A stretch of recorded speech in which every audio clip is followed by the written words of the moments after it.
We have with us today Dr. Linda Hoops, who helps individuals, teams, and organizations learn to thrive in turbulence. Linda is president and founder of Resilience Alliance, and she brings over 25 years of experience in psychology and organizational change to her work as a consultant, trainer, speaker, and she is the author of Prosilience, Building Your Resilience for a Turbulent World. Linda received her PhD in industrial organizational psychology from the University of Tennessee and has served on the faculties of several institutions, including Rutgers, Georgia Tech, and Colby College, and she received her graduate degree locally here at Davidson College. So with that, I pass it off to Linda.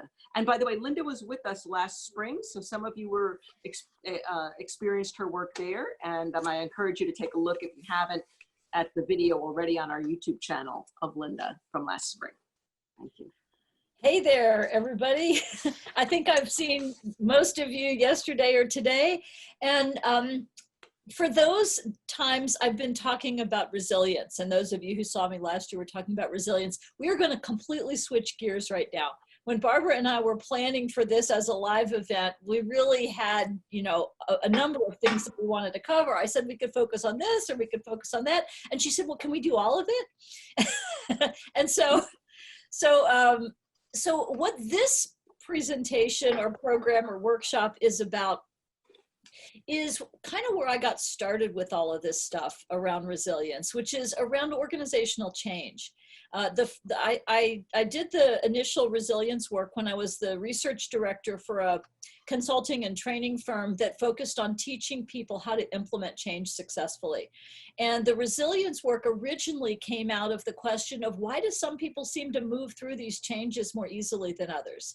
And then that got into the bigger question of how do we deal with all kinds of different challenges. So this is kind of returning to my roots of the whole change piece. And this particular material I developed originally for a program, a series of programs that I've been doing in the public health arena. There's the Region 4 Public Health Training Center, which serves public health organizations in the Southeast. It is housed at Emory University, which is right up the street from where I live. And they invited me to put a course in their course catalog on leading change in public health. And so I got interested in sort of what it takes to lead change in those organizations and to manage successful change.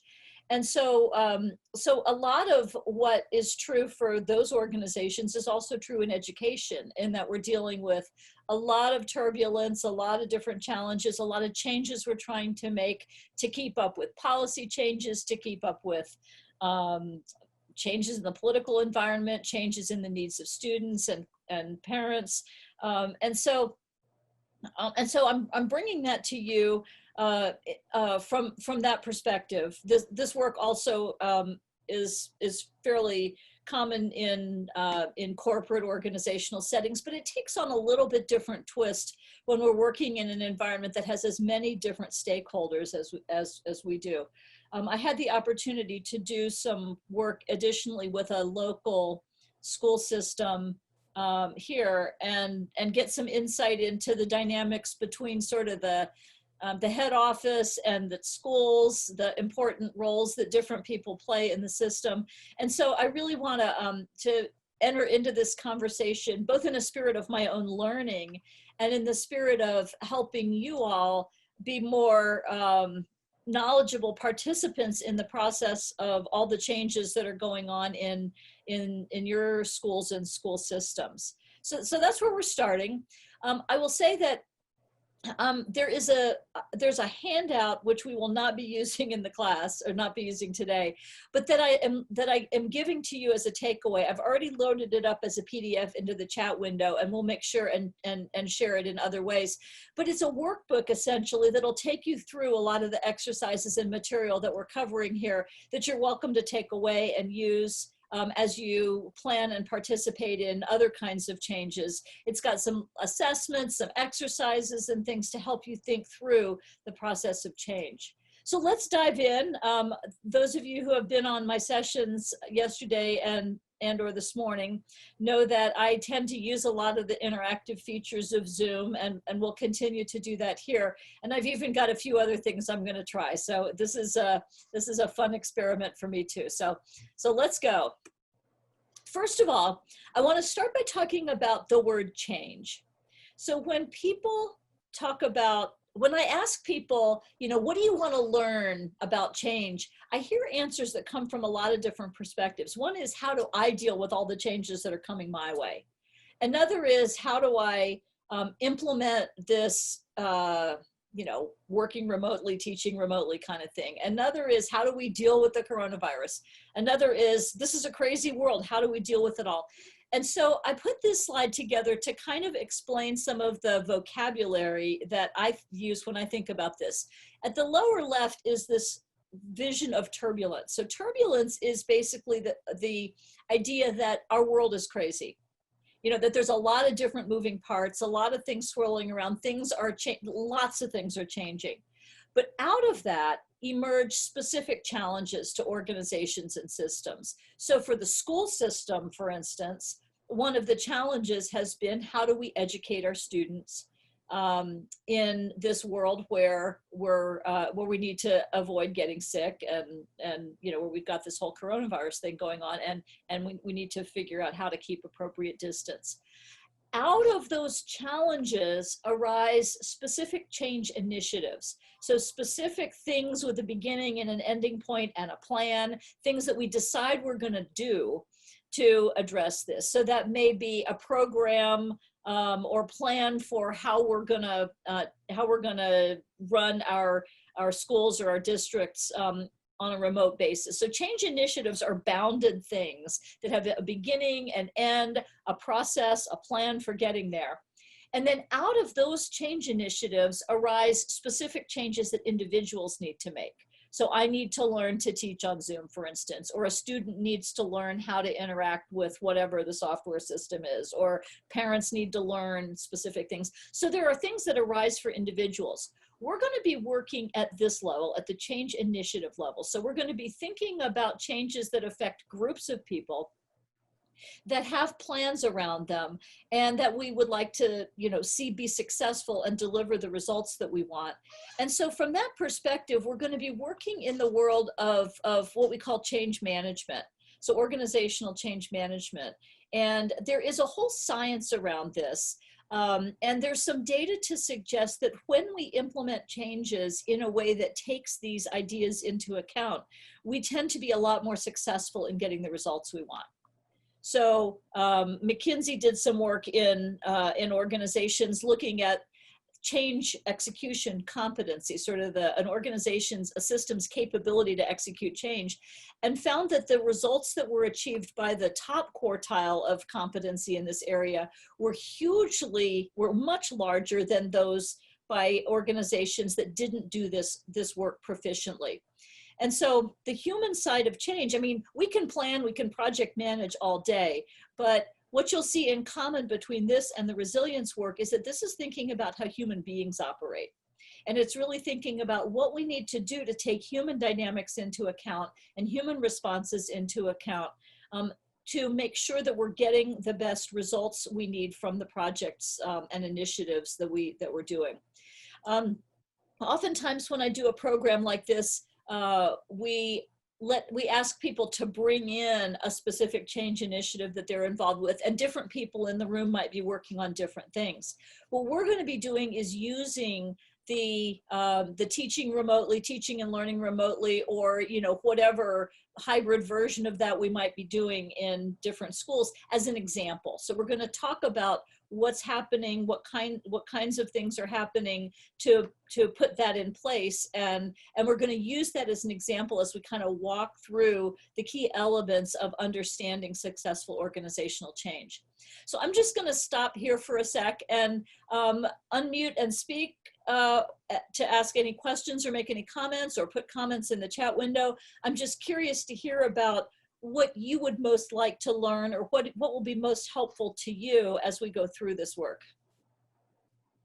I'm going to start by with a little vocabulary. I'm going to start by talking about 4 different roles that show up in the process of change. And this is really important because knowing what role we're playing and being able to think about how these roles show up, then is super important for making sure that change is successful. And I'm asking you to actually step back and think in terms of the system that you're working within. Because there are times when you might want to make a change in your classroom, there might be a change in your school, there might be a change in your system. And while what we're talking about, you're mostly kind of on the receiving end where somebody else may be making decisions about how it's going to go, being able to step back and look at it from the perspective of what's happening in the system and the organization will help you when you start to think about the changes that you want to see happen. So I'm seeing some comments. How do you get others to get behind your initiative? How do I help others with the changes? Those are all good and relevant questions. And so I hope we can dig into this. So there are 4 roles in the change process. The first role and the most important role is the role of target. And a target of a change is really anybody who needs to do something differently as a result of a change. So if you as a teacher need to teach differently, you're a target of the change. If a student needs to learn differently, if they need to operate differently, they're a target of the change. If a parent needs to do something differently, they're a target of the change. So anybody who needs to shift their behaviors and shift their mindsets is the target of the change that we're making. Now, people don't typically get to decide whether they're going to be targets or not. They may decide whether they're going to do it well or whether they're going to actually do their part. But this role shows up because of whatever it is we've decided to do in the change. The other thing that's important to recognize is that targets are not always inside the organization. Students don't have bosses. They have parents and they have teachers and they have principals. If we're making change in a healthcare system, for instance, we may have physicians that are outside of the organizational system, and yet we want them to make changes. If we're in a for-profit organization, we may have vendors or customers who we would like to see make some changes in the way that they're working with us. And so those people are targets too. And so the next role is the role of sponsor. And a sponsor is somebody who has authority with respect to the targets. That is, if we think about a target group, who do they look to for guidance on what they need to be doing? So in your case, if you're a classroom teacher, you would look to probably your school principal for guidance. Those people would be sponsors. Then they might look to, now I know in the system I'm familiar with here, there's another layer in the hierarchy above principals before you get all the way to the superintendent. So there's always some kind of a system of who people are looking to for messages of what should I be doing? And those are people who are influential in their communication. Those are people who can apply positive and negative consequences and behavior. And so these are people in informal leadership roles. People don't get to decide if they're sponsors in a change or not either. If you have targets who are accountable to you, you are a sponsor in the change. So in a school system, in the kinds of changes we're talking about here, we're going to do a little exercise where we think about who all the people are that play these different roles in the particular initiative we're going to use as an example. But basically, if you have targets that look to you for guidance and see you as a legitimate authority, you're a sponsor, whether you know it or not, whether you like it or not. And so part of the job of successful change is making sure that all the sponsors, all the people in leadership roles know what they need to do to create success. Now this sounds a little abstract, but I'm going to share an example with you when I get through these 4 roles to help you see how it worked out in one example, and then we're going to use this example. The third role is the agent or agents.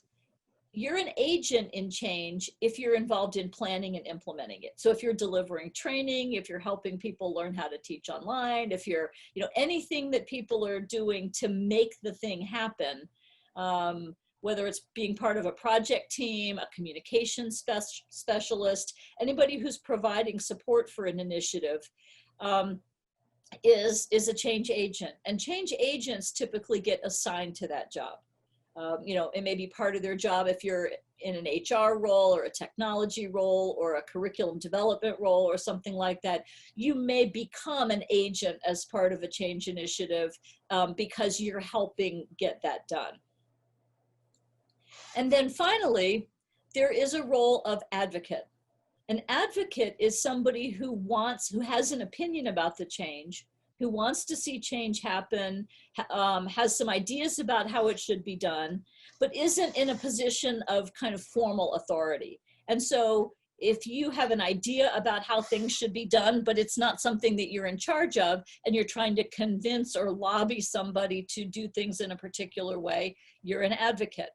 So advocates volunteer. You can't make somebody be an advocate, but advocates step up, and usually they're advocates in support of the change, but people can also be advocates against it. We have advocates around wearing masks, not wearing masks, going back to school, not going back to school. There's lots of opinions floating around and a lot of advocacy happening. But in reality, getting it done is going to take all of these roles, getting the advocates and the sponsors and everything aligned to make sure that change happens. I'm seeing some good questions in the chat, and we'll make sure that we come back to those as we go. I think we'll hit a number of them. So each role is critical for sustainable change. So when we ask people to change their thoughts and their behaviors, the first thing we have to do is to get people energized, excited about it. Then we have to direct their energy, and then we have to sustain the new behaviors. And the advocates are often the ones who get it started. They have ideas about what we ought to do.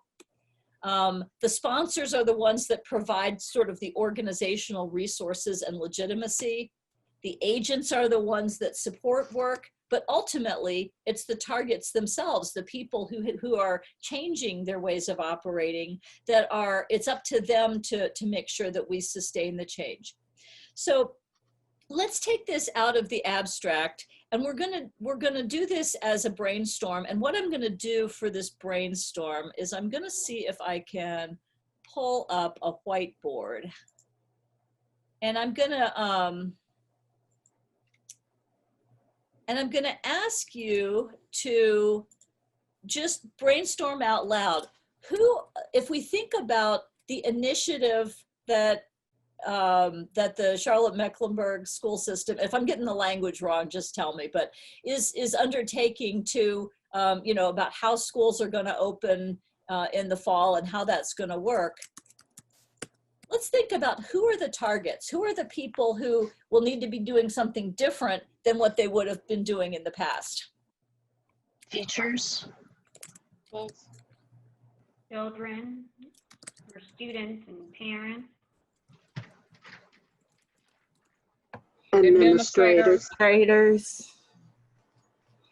Faculty or support, like counselors. Support staff. Academic facilitators. Bus drivers.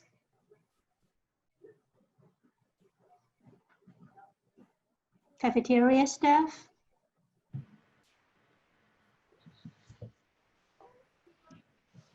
Nurses. Janitors. Custodians. Okay. Got a lot of people that are doing things differently. So that's a big group of targets there. Let's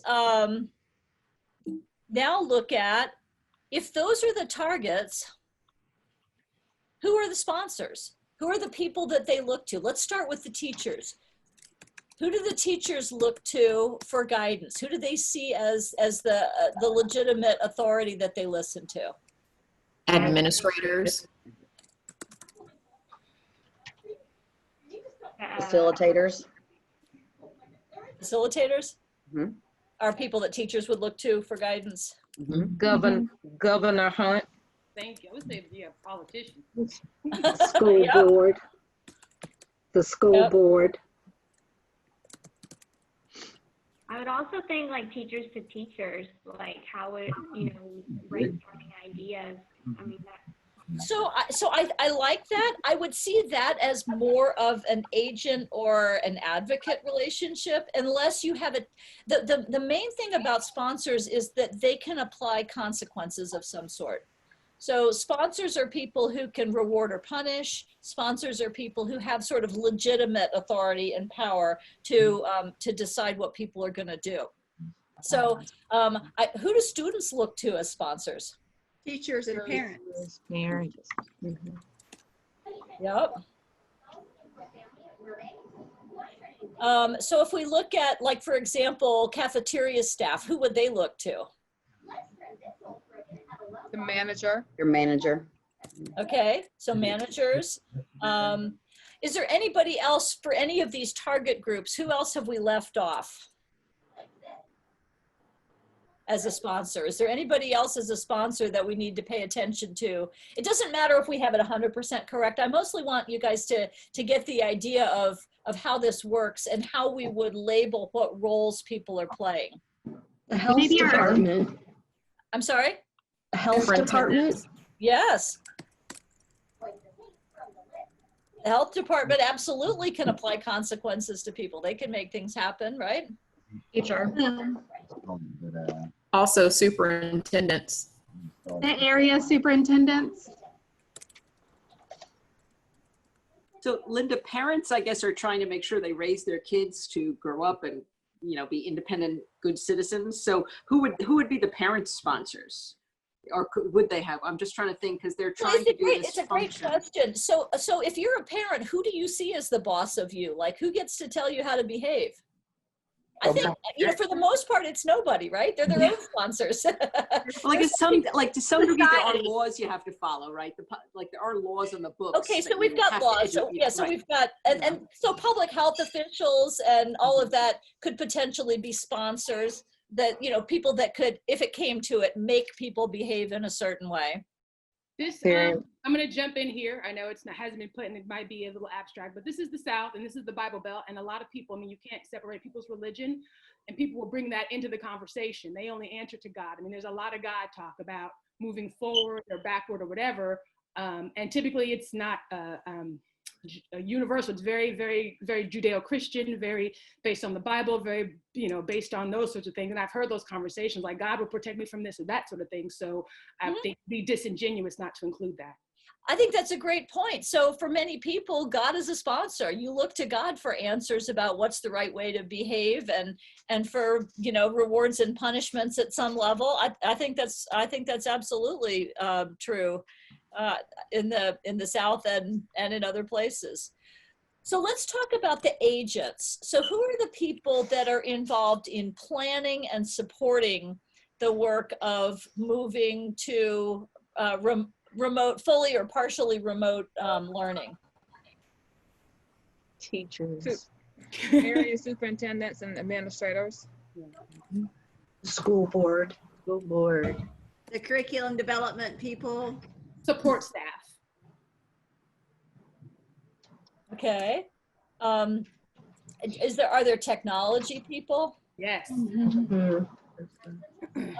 Is there like a planning committee? Is there like a team that's working on this, like a planning team? Return to school committee is what they're called at our school. Return to school committee, and it includes first responders or people who have the first aid kind of, the things that are going to clean, the people who are designated to handle those situations and first responder type categories. Okay, all right. So lots of different agents who are helping all of these people, helping the targets and the sponsors get access to what they need and thinking through the timing of things and the resources. So there's lots of different agents. And then the last category is advocates. So who has an opinion about this that may or may not be in any of these other roles? Medical community. Parents. Scientists. The media. Politicians, media. Taxpayers, taxpayers. Yep. Actual scientists. Scientists, absolutely. Anybody have, so you get the idea. Now, you notice something about, you know who we don't have in the advocates that we should is teachers. Teachers. Because I'd be willing to bet that a lot of teachers have ideas about the best way to do this, right? I Yeah. think they're left off the list a lot. But you know what? I noticed that teachers are on every list here. Mhm. And so it's no surprise that you feel right in the middle of it because you're having to change, you're having to get other people to change, you're having to help people change, and you're having to get your opinions out there about being heard. Now, here's why managing change can be kind of complicated because you actually have to get all of these people on the same page and moving in the same direction. And oftentimes that's the job of the change agents. So that the work, one of the pieces of change agent work is orchestrating all of this, is really understanding all these moving parts and thinking about what needs to happen to make it successful. And so, you know, as you think about your role in it, you may not be the person who is the initiator of all of it. You may not be the ultimate decider about what happens, but you're playing roles from all different perspectives. So I'm going to switch back to my slide deck right now. But if you if coming out of here, if you download the workbook for later, there is a place for you to capture all of this for this project or for any other project that you want to just sort of get you thinking about who are all the different players that we need to understand in all of this. And I'm going to save this. Before we go on with this, I had typed something in here in the same line of question that made me think parents, who do parents answer to? And I think it makes this major. They're employers, right? We didn't say anything about the business. The reason we're having this huge fight is part of it is the economy, going back to work, being able to not go to work, that thing. So to not include the employers, business community would again be a disingenuous omission. Yeah, great. Absolutely. So those are sponsors for people about what their behavior should be. No, I'm sorry, you can't stay home with your kids. You know, you need to be at work. You're an essential employee, you know, whatever that might be, that those people play a role as well. Yeah, absolutely. All right. So let me share the slide deck again. So we've talked about all these roles, about who the targets and sponsors and agents and advocates are. So what do we do with that? How is that useful to us? Well, so one of the things that we find is that the landscape can often be pretty political. And there's a lot of different things going on. And a lot of these models come out of organizations, but they apply to school systems and other kinds of organizations as well. So so if you think about change in the military, it's pretty linear. You've got a really clear chain of command that everybody looks to. Senior management turns to middle management, turns to frontline management, turns to individual contributors. So in this case, you know, the school board turns to the superintendents, turns to the administrators, turns to the teachers, turns to the students, and there's just one straight line. It rarely works that way. Sometimes we have other things where we've got somebody turning to one group of people and saying, go get those other people to change. And sometimes, and that usually doesn't work very well. So, you know, so you get maybe, I don't know, a politician or somebody saying to the superintendent, go get all those parents and everybody to do what they need to do. Well, the parents go, okay, you're not my boss, right? So they're not all that happy about it. And then sometimes we get situations where we've got like one whole department saying, go get everybody to change, but we're leaving out the people that they look to. So again, this can be a little abstract, but let me show you what it looks like in an actual school system. So this is a real life diagram from a real life school system, and it's based on a culture change that they were working on way prior to coronavirus, but trying to do a culture change where we're putting students first. And so let me just lay out what you're seeing here. So in this particular school system, the superintendent reports to the Board of Education, and then these people report to the superintendent. So this is sort of the key sponsors for this, are all the departments here. And we have academics, we've got schools, we've got human resources, we've got operations, we've got all of that. And then we have non-employee groups. So we've got the mayor, we've got governance teams, we've got parents, students, community, media, outspoken citizens, you know, people who have a lot of time on their hands and a lot of opinions that they want to use to try to get things going. And then we have business partners. So the school system has business partners that they look to for contributions of money and goods and all of that. And so, so what we did is we basically drew arrows to show, and it's a little hard to see in this image, but I just want to give you the idea. So the red arrows are the sponsorship arrows. So if you look at students, the people that students look to for sponsorship are principals, assistant principals, instructional staff, parents, all of those people. So all of those people are sponsors to students. So the students are getting messages from all of them about how they're supposed to behave. The superintendent has a boss of the Board of Education and is accountable to them. If we look at, let's see, who else do we have? So the sponsorship relationships are reasonably straightforward, except when we get to the students who are sponsored by a lot of people. The advocacy relationships are these dotted lines, and those are all over the place. We've got people advocating to the mayor and city council. We've got outspoken citizens advocating every place. We've got the principals and the community are all advocating to each other, all trying to convince each other of different points of view. And then what this doesn't show is the individual school. So within each school, there's its own structure of what's going on. So we've got the principals here. This work was primarily being done at the central office to think about what was happening. And that was one of the biggest challenges, because then figuring out, okay, we've all got our story straight about what we want to do, but then how do we get the principals and the schools aligned with us? So this was the big challenge. And then we identified who the change agent team was. Well, we had people on that team from different departments, but guess what? We had a whole bunch of people. There was nobody in this chief operating officer's department.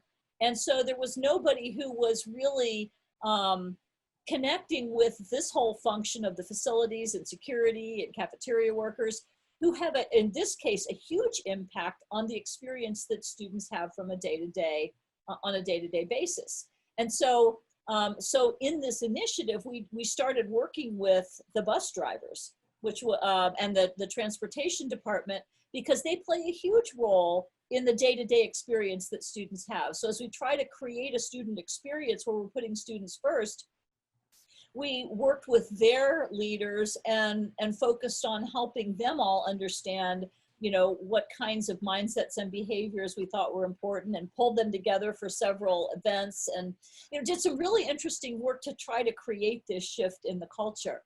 It's really hard work to do. And so this is one example of how you might take all of this, information and just try to understand, like, who are all the people we've got to get involved in this, and how's this all going to happen?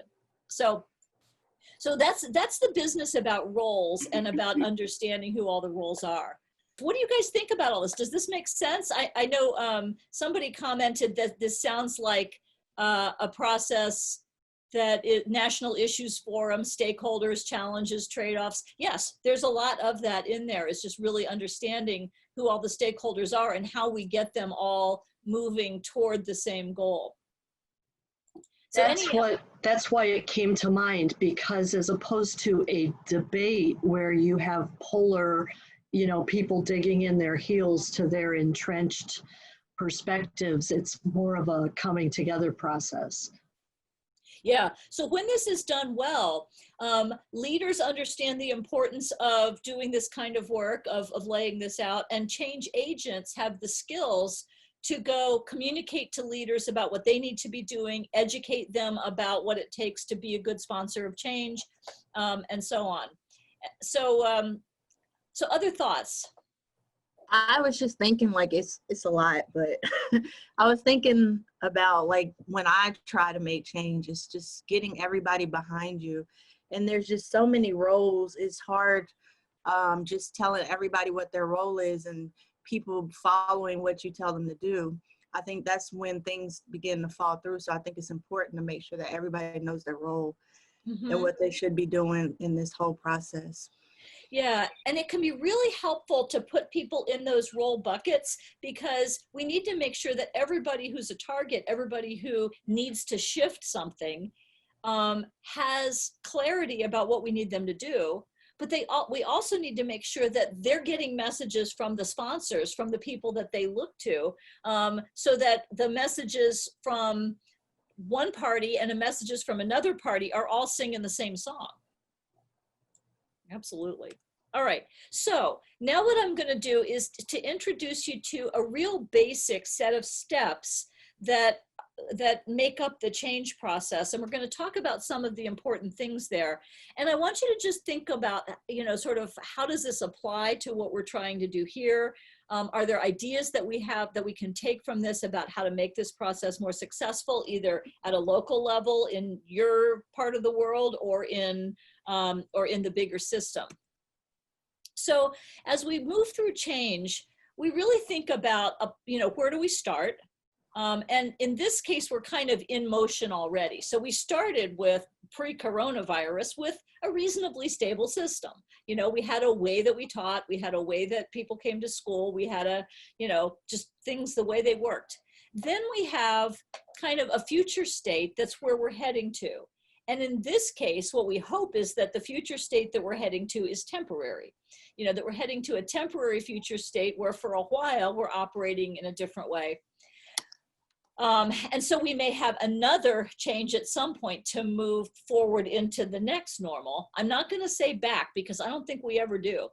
I think whatever we move forward into, we're going to move forward from again, whatever lessons we've learned. But what we often don't pay enough attention to is the transition process, about how we get from here to there, about how we systematically recognize who needs to do what and what moving parts need to happen to move from here to there. This is the transition zone is the zone of discomfort, instability, confusion, and all of that. So this process has 7 steps to it. And in the document that I put up there, all of this is listed, and many of the exercises that we're going through are ones that we will be able to that you'll be able to do on your own or use for another change. So I'm going to go through each of these, and we're going to take them and sort of see how they apply to this. The first step is to clarify, and this is the part that many people don't pay enough attention to, because what clarifying is about is getting everybody on the same page about what we're doing, why we're doing it, and why it's important to do it. So I put this quote in here about visions are actually practical tools, because visions are images of what we're trying to create. And there's nothing more powerful. I don't know if any of you have ever done a vision board for yourself where you've done sort of a collage of things that are something that you're trying to create in life. This is the equivalent for a change project, about how do we have a clear, crisp picture of what we're moving toward. So I should keep my chat. Sounds like unpacking standards. There's a lot of things that this is related to, for sure. Absolutely. So here's one more piece of vocabulary that I want to introduce you to: solutions versus outcomes. So when we implement a change, the solution is the new process, the new tool, the new whatever it is, set of guidelines, set of rules, and the outcome is the results that we're trying to get to. So, and sometimes we focus on one, and sometimes we focus on another. We rarely do a good job of focusing on both. So, so let's think about outside of the schools in general. Let's think about the coronavirus. Some people are focused on the outcome of the economy. Some people are focused on the outcome of health and safety, but we don't always have a clear agreement on even what the outcome is that we're trying to achieve. I think we could probably get everyone behind an outcome of a healthy economy and healthy people. But then once we agree on what the outcome is, we often have really different ideas about the best way to get there, about what technologies to put in place, about what curriculum we should put in place, about what rules we should put in place. And so, so when we think about this, the language that I have learned and tend to use is installation and realization. So we install solutions. We drop these solutions into place. So it's like putting seeds in a garden. So we install these seeds and we realize fruits, outcomes. So here's a couple of examples that I could think of from like the education arena. So we may put a curriculum in place around social and emotional learning, which is something we've talked about with regard to the resilience. So that's a solution, but it doesn't necessarily get us to the outcome unless it's implemented well. And the outcome that we're looking for, ideally, is increased student success. So you can kind of go either way. You could start with increased student success, and people may have 10 different ideas about how to get there. Sometimes people will focus just on the curriculum that we're putting in, and they don't have agreement about how we're going to measure whether we got to success. We might put a learning management system in with the outcome being increased availability of materials. Maybe we put a diversity initiative in place with the outcome goal that we're looking for of increased trust and collaboration, et cetera. So the idea is that we can differentiate means, how we're getting there, from ends, what we're trying to accomplish. And it's really important to make that distinction, to understand what we're putting in place a mask requirement, let's say, and the goal that we're trying to get to is reduced transmission of the coronavirus. So installation of solutions, realization of outcomes. Does that make sense? Is that distinction making sense? So what I'd like to do for just a few minutes is let you guys noodle on this for a bit and think about as we move into this future of what we're trying to do here, of teaching remotely or teaching at least partially remotely, what are the solutions that we're putting in place? And what are the outcomes we're trying to achieve? So how would we articulate the specific things, the practices, the processes, the requirements, the standards, the whatever it is, and how would we articulate the outcomes that we're trying to achieve? So I'm going to put you into some breakout groups, and I'm going to ask you to take 10 minutes and just noodle on those two questions. How would we list the solutions that we know of that we're putting in place? And what do we see as the results that by which we would measure whether we've successfully done this? That is exactly what I'm looking for. And here's why. Oftentimes we get all tangled up in the solutions and put all of our efforts and our budget and our planning and our time into making the solutions work. And we forget to track whether we're actually getting the results we want. We're not putting anything in place to figure out, are these kids feeling like winners? Are they, we don't have a pulse on that. And so those things, those qualitative things are a little bit harder to measure, but I see it in organizations, in, business organizations all the time. Oh, we're putting this new customer relationship management system in, and they put the whole plan around getting the technology in place. And they never looked at, did we actually create better relationships with our customers? And so if I hammer on this point too much, just let me know. But we really need to have both of those in mind, because we can have disagreements about outcomes, we can have disagreement about solutions. Yes, SMART goals are definitely part of that. So and knowing how to construct a good measure and a good goal to work toward. Now, I actually have come to believe that not everything that you want to measure can be counted. Sometimes human judgment, just sort of impressions are the best way we can measure some things, and at least figuring out, what are we going to do? How are we going to measure this stuff? So, so thank you for taking the time to dig into that discussion. So, The other part of doing this is once we've got the big picture of what we're trying to do, the next thing we need to do is to break it down for each individual. What are you moving from and to? You know, here's the way you've been doing things in the past, and here's the way you will be doing it in the future. And I'm not going to take a lot of time here. I did, for one group where we were doing 2 sessions, a split session, I actually made this an interim assignment. But if you think about a specific target group, like think about the different things that you're doing, what are you asking people specifically to do? What new behaviors, what new mindsets? And sometimes spelling those out can be really helpful. So,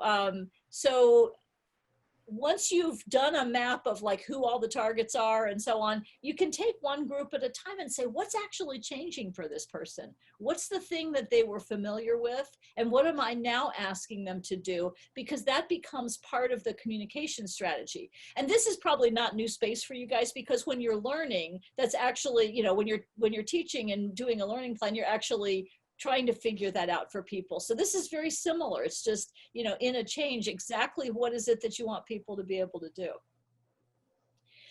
There were several questions that came up in the chat about, so how do you get people to move? Well, part of advocacy, part of the work of the change agent, part of the work of the sponsor is to articulate the case for change. You know, is to figure out what we need to do, what messages we need to send to help people understand why we need to make this change. And this exercise around building the case for change is about thinking about what are all the different angles on that message. So this is, this grid here, this 2x2 grid, is something that you can use to help you think about how do we convince people? How do we help people see the need for change? And there are 4 quadrants in it. So sometimes we can convince people to change because of current problems. Okay, you know, students aren't attending class, they're not able to get online, you know, all the things that we see right now that are painful, that are hard. And that is often our go-to around why we try to convince people to do that. And it can be helpful, it can be a helpful part of the picture, but it's only part of the picture. There are 3 other things we can do to help people buy into a particular change. One of them is to help them see that there will be issues down the road if we don't make this change. The theater program is a great example. It may or may not matter if we have the program this year, but down the road, students may not want to return. You know, parents may not want to pay full tuition. You know, if they're not getting the full benefit, we may have problems down the road if we don't figure out how to do this thing now. But then there are 2 other parts of this. One is, how do we help people see the current opportunities, the quick wins, the like, you know, wow, this is even, you know, these are opportunities that we wouldn't have had before if we hadn't moved in this direction.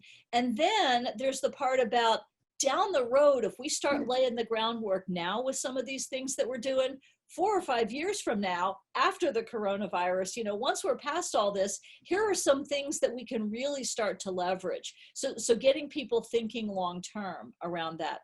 And so if we were doing a full day workshop and we had a change planning team here, we would fully fill out this grid. We'd think about what are all the ways that we can articulate for why we need to be doing this and how to get people on the same page. You know, if someone disagrees with you about what we should be doing and so on, this is where you pull in all the data, this is where you pull in all the information, and this then becomes part of the communication strategy about why and how we're doing this.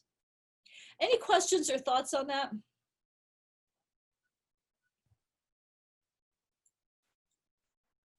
All right. So as we get clear about what we're trying to accomplish, many times we focus our attention and our language on problems. And so this notion of elevating opportunities around change is one that I took from, there's an approach called appreciative inquiry in organizational work that's about finding the positives, finding the strengths of a system and building on those strengths. And one of the people who is one of the leaders in that movement talks about this elevating opportunities. And so the examples I'm going to give you are from the business world. but here's an example that he talks about. He says, so this airline was trying to figure out how to reduce the lost baggage problem. And he said, well, let's reframe this. What is it that people really want? It's not that they don't want their baggage lost. They want their arrival experience to be outstanding. And so shifting gears from thinking about solving a problem to really building some very positive thing, from losing weight. So he gave his own example of moving from this perspective of losing weight to a perspective of eating to thrive. And just that little shift led to very different ways of thinking about what he was trying to do.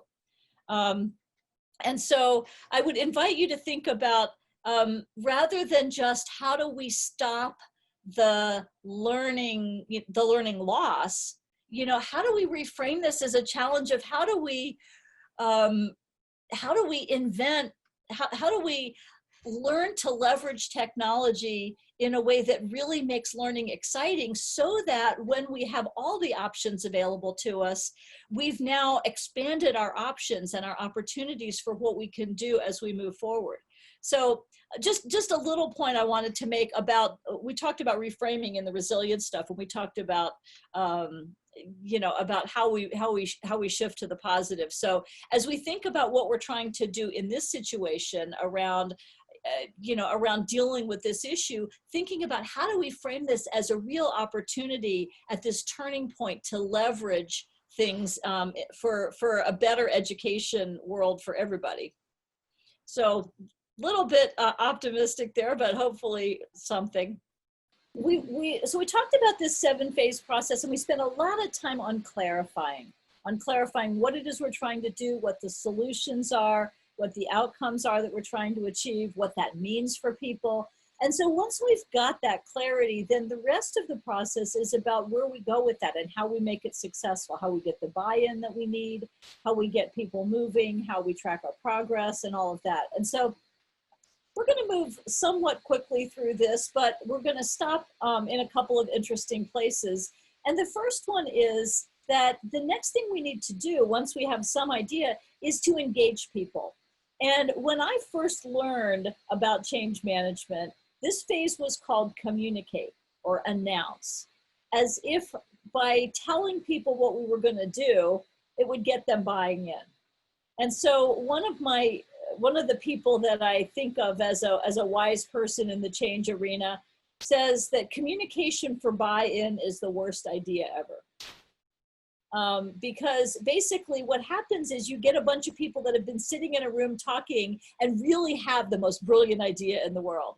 They've figured out what that idea is. And now their job is to convince everybody. Well, you guys all know what happens when you start to try to convince somebody of something. What do? They argue with you, right? They try to tell you why your idea is wrong. They resist, they push back. And so really what needs to happen as early as possible in the process is to figure out how to get all the voices at the table, how to engage people in gathering information to strengthen what we're doing. That also helps people understand the intent of what we're trying to do. People like to own what they helped create. And it ensures that we understand really what people need. And so there's lots of different ways to gather opinions and to get input, including pilot testing, design thinking kinds of stuff, which is a technique or a method that people use for creative ideas. The challenge often is that it takes time and effort to engage people, to think about all the different target groups that we have and to get them involved. And so there's, of course, always a trade-off of time and cost and everything, but all the time that we spend up front listening to the voices of the people who are affected by the change, understanding what they need, and all pays off in multiple ways when it comes to actually getting people's buy-in. So to some of the questions in the chat about how do you get people to see the need for change when we don't, or who don't agree with what you're doing, two things, the clarifying the case for change, making sure that we're all aligned on the outcomes that we want to achieve, and then work on helping people understand why the solutions we're proposing are the best ones to get there. But then it's also about getting people involved early and often in the process of testing things. And you guys are, and really all the school systems are in an unusual situation where we have a lot of opportunity to test things. We have a lot of opportunity to experiment, to gather the results of those experiments, if we go into it with the right mindset. So from the resilience stuff that we talked about, there's that experimenting mindset of recognizing that not everything we do is going to work perfectly, but to figure out how we try things, gather the data, and loop back. That's often a challenge for decision makers and administrators because we often don't like to hear that our ideas didn't work very well. And so you have to go into it with that mindset of this might or might not work, and here's how we're going to tell, and here's how we're going to adjust if it doesn't, so that we see these things as a series of experiments rather than as a big program we're rolling out. Okay, we just did that. So we're going to have a little fun here. The next step after we've gotten people's input is to really assess how big the challenge is. What's the challenge? What are the potential obstacles and roadblocks? And so the first thing we want to assess is how impactful is the change. So you remember when we were talking about resilience, we talked about impact and how much energy it's going to take for people. And so one of the things that we want to do as we've done the work of figuring out, okay, here's the changes I need people to make. Here are the new behaviors. Here are the new mindsets. So the question we want to ask ourselves is, how big is that? Like, is it a little change? Is it a medium-sized change? Is it a big change? Because the bigger the change it is, the more support we need to wrap around it. And so here are some of the kinds of questions that we can ask to assess change impact. We can think about, are we asking people to learn new behaviors? Are we asking people to think differently? Are we changing people's relationships? Are there important relationships that are changing? Are we changing the level of autonomy people have? That is, are there decisions that they used to be able to make on their own before that they now can't make? We're now telling them or prescribing things in a different way. And how complex is this? Does it have a lot of moving parts? And how stressful is this likely to be? Like, are we trying to do something in a really limited time frame? So we can sort of go high, medium, low on each of these and get some sense of, are we asking people to make a tweak, or are we asking people to make a huge change? So I'm curious, as we think about some of the things that we're asking people to do in terms of using new technology, what do you think some of the biggest impacts of the change are? What do you think makes these changes the most challenging for people? I think mindset, because it's changing, everyone's set one way, and then all of a sudden it's changing it. It's, not everyone has an open mind of circumstances. And it's kind of like what with our graphs yesterday, and how we overcome challenges. And so with the mindset as well, I think it's a really that. Mm-hmm. So even just the mindset of being open to a new way of doing things sometimes is a big shift. It's just recognizing that it's okay to try a new thing. Anything else? What else do you think are some of the big impacts of the changes that we're asking people to make? I would say the switch between synchronous learning and asynchronous learning, especially with CMS, and you're going to have the remote learning academy, and who's going to teach that compared to the face-to-face, whatever that looks like within the different locals. And when we switch to remote only, what does that look like? Just that transition between that, making sure that we're not losing students. And CMS is also looking at the socio-emotional aspect. How do you do that virtually? And really keep students engaged will be a challenge. So there's some new behaviors for sure about how you schedule your day. There's some new mindsets around how I engage synchronously and asynchronously. I can hear a lot of different impacts in that. So this is one way to look at it. There's another assessment that a change agent would do, and I want to just invite you to think about this as a change agent, to put on that hat and to think about how ready is this system for change. And this is a list of things that we might assess for change readiness, like how much do people have a clear vision of what we're trying to do? How much do people feel in control?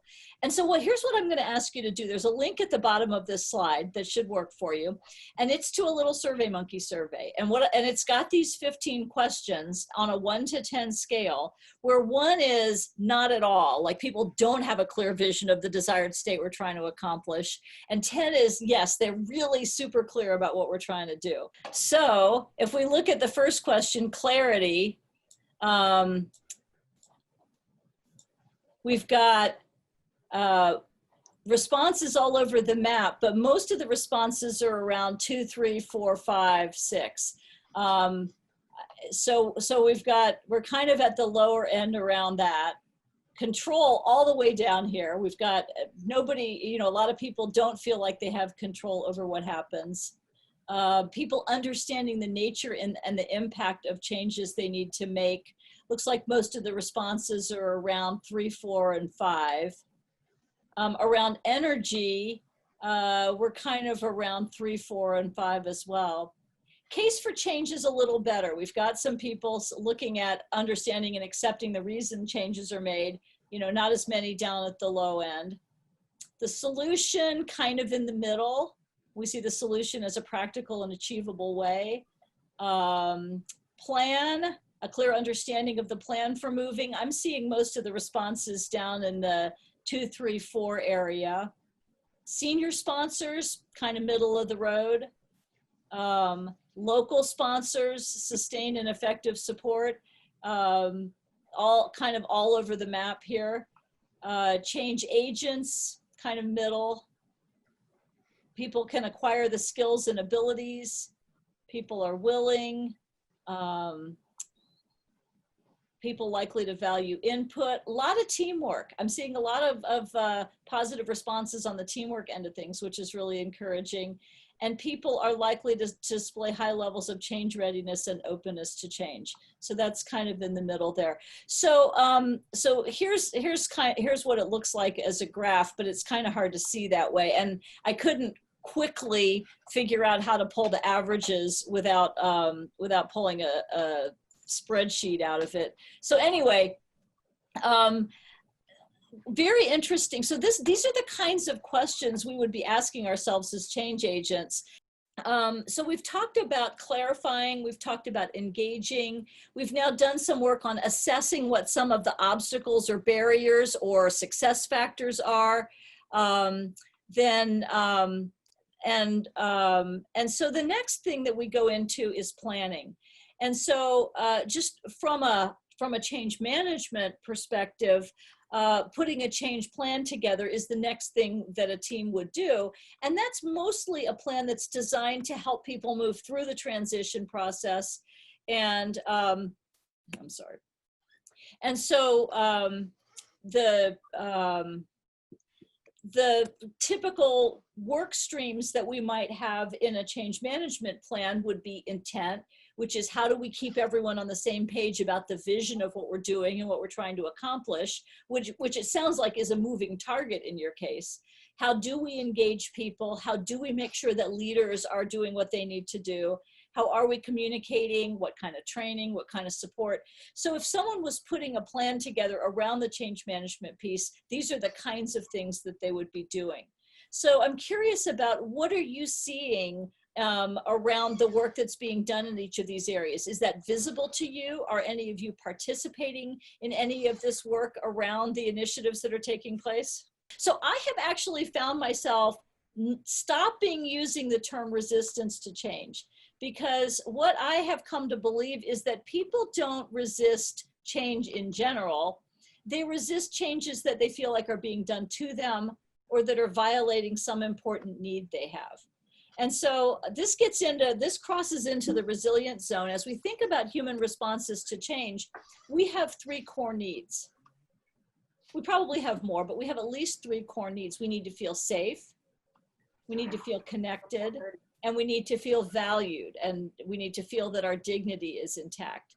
And so as we make these changes with people, if it feels like they're not getting on board with them, oftentimes it's because one of these things is not in place for them.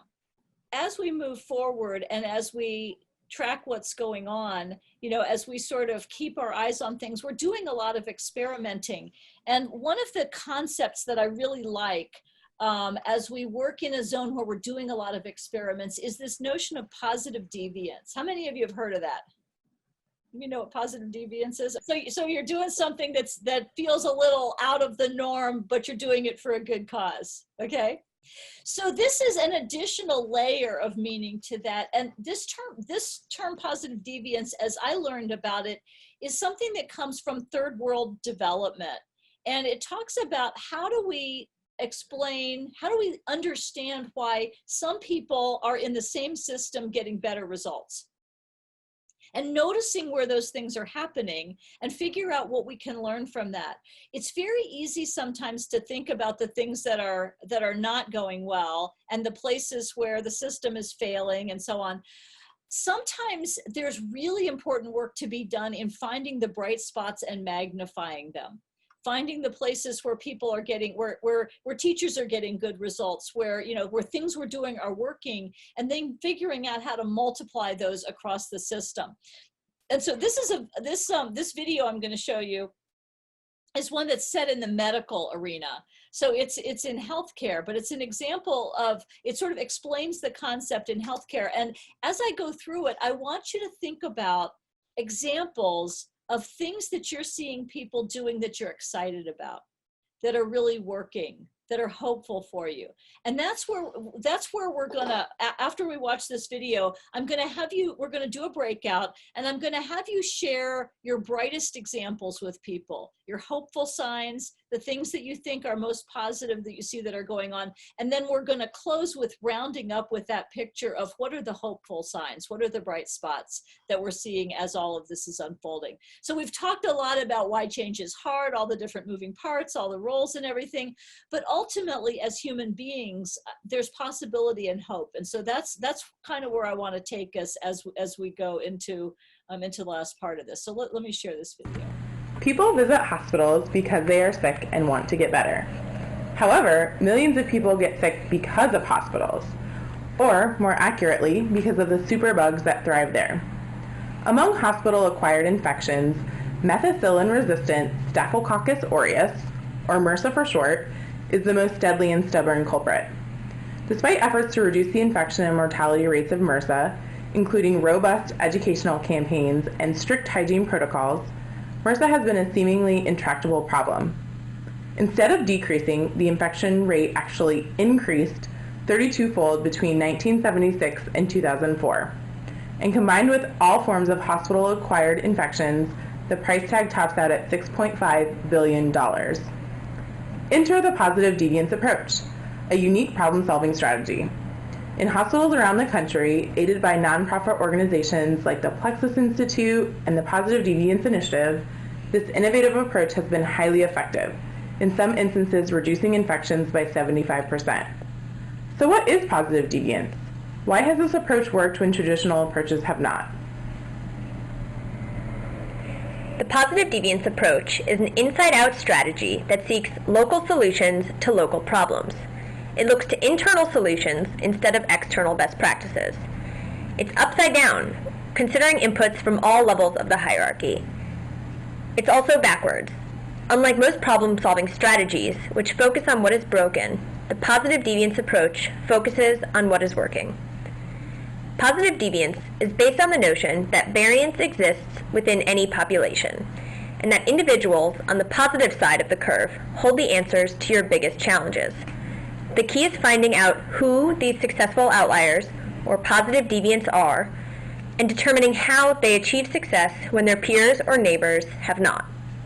The methodology offers a way to accelerate this process within your organization by 1, identifying your rebels with the cause, 2, teasing out their replicable behaviors, and 3, amplifying them across your workforce. Over time, organizations can nurture this positively deviant behavior to overcome systemic challenges, and the way work is done can, in a sense, evolve. Let's go back to our MRSA story. In putting the approach into action, the positive deviance consultant sought outliers, those hospitals with the lowest rate of infection, and worked backwards to find the deviants hidden in plain sight. So who did they find?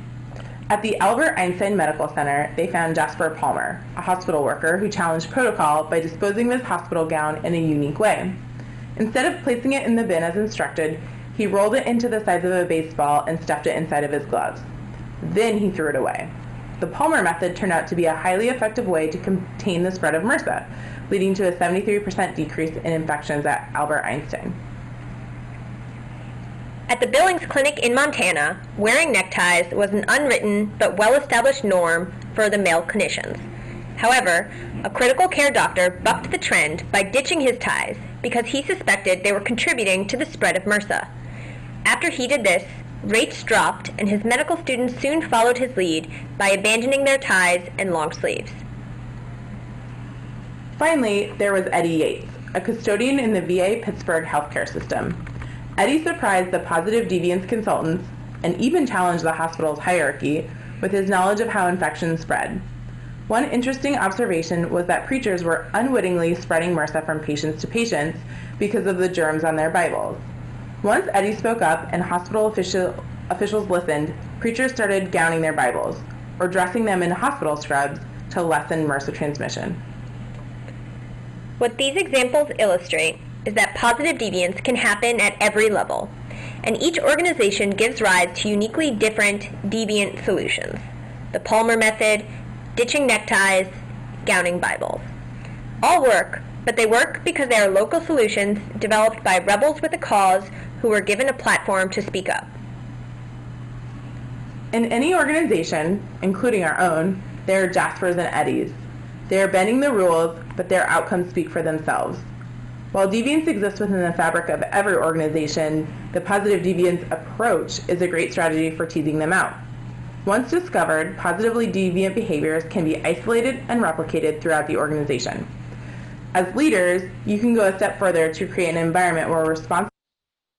All right, so that was the part of it I wanted you to see. So what I want you to think about is what positively deviant behaviors are you seeing?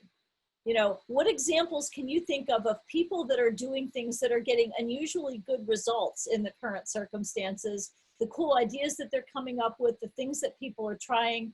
What I'd like to do for our next to last activity is do one more breakout group, and I want you to tell each other stories of hopeful things that you're seeing. Share a story of something that you've done or that somebody around you has done that has felt really positive and like it's worked really well. We'll take a few minutes on that and then we'll come back. So what I set out to do today was to give you a perspective of how you can step back and look at a whole system and how it changes, and some of the ways that we go about making change in systems and making it effective. And so we talked about the different roles in change. We talked about how we clarify what we're putting in place, the solutions and the outcomes. And we talked about some of the steps we would go through to evaluate and understand what's going to make the change easy, what's going to make the change hard, how we motivate people to change. All of that is around sort of how we systematically try to do it, but there's a whole other network underneath it of the informal relationships that we have and the things that we're all doing and sharing with each other. And this is a great example of that other half of the system, of how peers work together, of how social networks work, of how social media works, and how in and around all of the official stuff and all of the planful stuff, we're making things work. You know, we're figuring out how to make it happen. And so those have to work together. You know, we can't just have the part where we work together because there wouldn't be any shared direction. But as we see, sometimes it's really hard to get a big complex system all moving together. And so, you know, I hope this has given you a perspective of some of the ways that change happens and doesn't happen, some of the things that change planners and change leaders think about, and some of the reasons why things might be going well or feeling frustrating as we go through the changes that we're going through right now. I got to share two different sides of what I work on with you all, the personal resilience piece and the organizational change piece. It's been a pleasure being here. Thank you all for your engagement and for your participation in this. I hope you're taking away some ideas you can use and that will help you be even more successful as you go.